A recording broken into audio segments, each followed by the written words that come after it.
कन्या राशि के सभी दोस्तों को भाग्य का साथ विशेष रूप से मिलेगा इस वीक में। और कोई भी ऐसा काम जो बहुत इंपॉर्टेंट है, जो बहुत लंबे टाइम से पेंडिंग चल रहा है आपका, तो ये वीक उस काम को निपटाने के लिए सबसे अच्छा है। किसी व्यक्ति से आपको मुलाकात करनी है और उससे कोई काम आपको लेना है, हाँ करवानी है, इस वीक में चले जाइए मिलने के लिए, वो जरूर आपकी बात के लिए हाँ करेंगे। क्यों?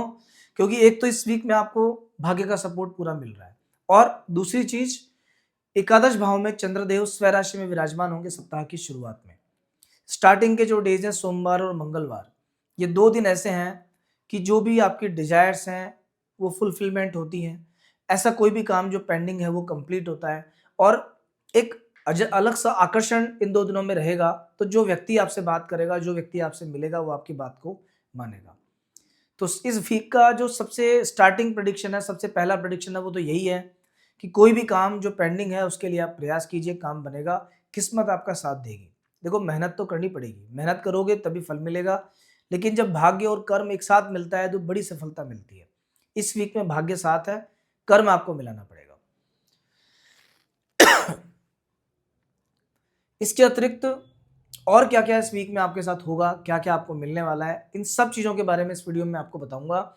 लेकिन अगर आपने इस चैनल को अभी तक सब्सक्राइब नहीं किया है तो सबसे पहले एक बार आप सब्सक्राइब कर लीजिए। ये मैं इसलिए कह रहा हूँ, आने वाले समय के अंदर बहुत सी ऐसी चीज़ें जो प्रीमियम कंटेंट है, जो आपके लिए उपयोगी है, बहुत से ऐसे उपाय, वो सब यहाँ आपको निःशुल्क सुनने को, देखने को, जानने को मिलेंगे। तो दोस्तों, आगे बढ़ते हैं। देखिए, कन्या राशि के सभी व्यक्ति हाल फिलहाल शनि के कंटक से बहुत परेशान है। शनि के कंटक का जो सबसे ज्यादा असर है वो है भाग्य स्थान पर। दूसरे घर से शनिदेव, दूसरे भाव से शनिदेव षष्टक योग भी बनाते हैं। दूसरा भाव होता है धन का, और नवम भाव है भाग्य का। भाग्य पे शनि की दृष्टि सबसे ज्यादा कठोर है। ऐसा कहते हैं, जब गणेश जी के जन्म लेते ही शनिदेव की दृष्टि उन पर पड़ी तो उनका सिर अलग हो गया था। तो जब उनकी दृष्टि इस तरह से काम करती है तो आम व्यक्ति की बात ही क्या है। भाग्य स्थान पर दृष्टि का अर्थ है कहीं ना कहीं भाग्य में परेशानियां होना। लेकिन ये वीक आपके लिए कंपैरेटिवली अच्छा भाग्य लेके आया है, भाग्य में सुधार होगा। बहुत से अच्छे योग अभी बन रहे हैं। उसका रीजन, अभी क्या, रिसेंटली जो शुक्र का परिवर्तन हुआ था उसके बाद से भाग्य स्थान के मालिक है शुक्र, और ये अपने घर को पूर्ण दृष्टि से देखते हैं, बचाते हैं, शनि के मित्र हैं, इसीलिए उतना नेगेटिव इफेक्ट अभी आपको देखने को नहीं मिलेगा।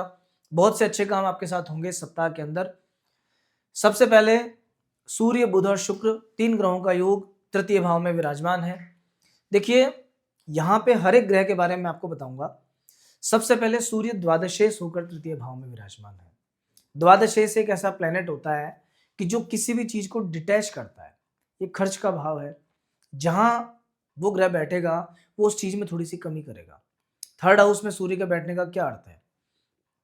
इसका अर्थ ये है कि थोड़ा सा छोटे भाई के साथ में कोई वाद विवाद हो सकता है इस वीक में, आने वाले 15 दिसंबर तक, क्योंकि ये भाव थर्ड हाउस जो है छोटे भाई का है। किसी ट्रैवल से, यात्रा से आपको आर्थिक नुकसान हो सकता है। कहीं ट्रैवल करते हो तो सावधानी के साथ। लेकिन तीसरा घर जो होता है ना, ये पराक्रम का, मेहनत का भी होता है। तो अभी सूर्य यहाँ पे आपको बहुत ज्यादा डिटरमाइंड बनाएगा मेहनत करने के लिए। आप ये मान के चलिए कि तैयार हैं, और जो भी काम करोगे पूरे जोश के साथ करोगे। आप अभी लीडरशिप की क्वालिटी डेवलप होती है, एक बड़ी टीम आपके साथ में काम करती है।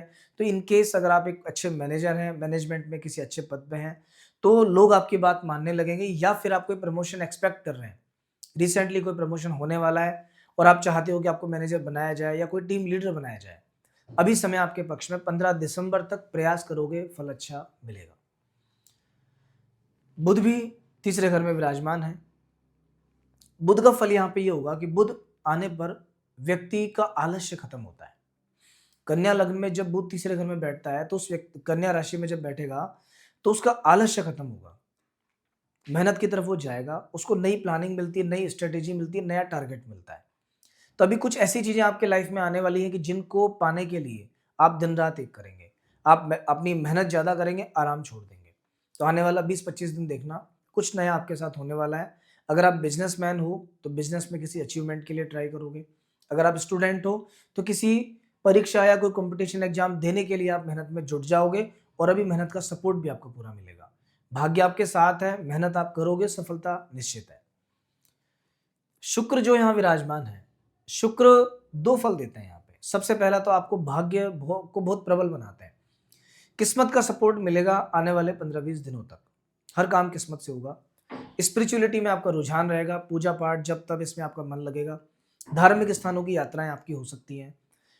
ऐसे लोग जो स्पिरिचुअली बहुत ज़्यादा एडवांस हैं, बहुत आगे बढ़ चुके हैं, जो बहुत भजन पूजन जब तब करते हैं, उन लोगों के साथ में आपकी मुलाकात होगी।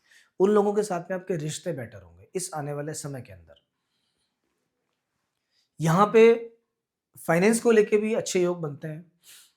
अगर आप कोई कम्युनिकेशन स्किल्स मजबूत है और कम्युनिकेशन वाला कोई काम करते हो, ऐसा कोई काम है जिसमें लोगों को कन्विंस करना पड़ता है आपको, मार्केटिंग का काम अगर आपका है, तो फिलहाल आपका मार्केटिंग का काम बहुत ग्रो करेगा। नए सेल्स बढ़ेगी, नए क्लाइंट आपसे जुड़ेंगे, नए लोगों से मिलके आपकी टीम डेवलप होगी, आपका काम डेवलप होगा। तो जितना नए लोगों को अप्रोच करोगे आप, उतना ज़्यादा ये वीक आपके लिए फायदेमंद साबित होगा।